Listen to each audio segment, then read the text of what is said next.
L'homme ne vivra pas de pain seulement, mais de toute parole qui sort de la bouche de Dieu. Voici votre moment de méditation quotidienne.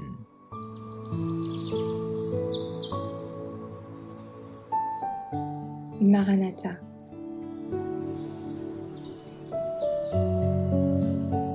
Le 22 juillet, le sceau de Dieu et la marque de la bête.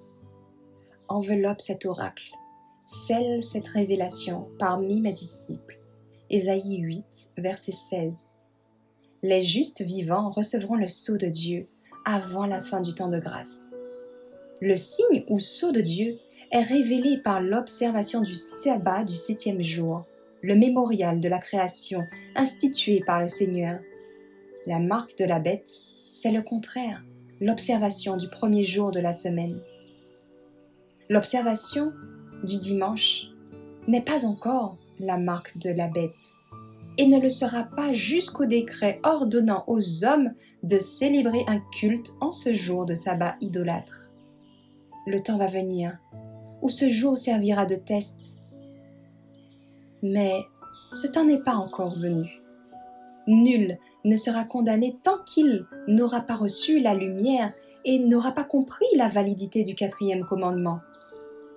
Mais lorsque le décret rendant obligatoire la contrefaçon du sabbat sera promulgué et que le grand cri du 3e ange avertira les hommes contre le culte de la bête et de son image, la ligne de séparation entre le faux et le vrai sera rendue évidente. Ceux qui persisteront alors dans la transgression recevront la marque de la bête.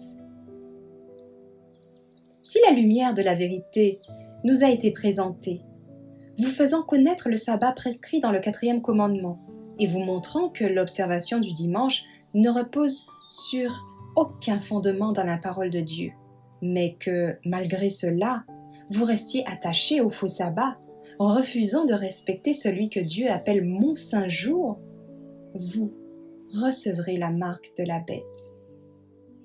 Quand cela se produit-il?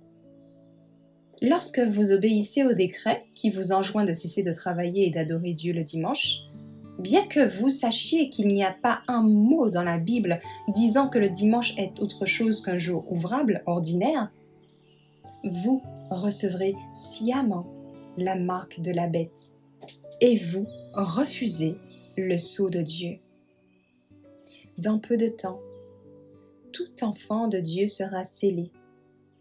Oh, si le sceau de Dieu pouvait être placé sur nos fronts, qui peut supporter l'idée d'être oublié lorsque l'ange scellera le front des serviteurs de Dieu?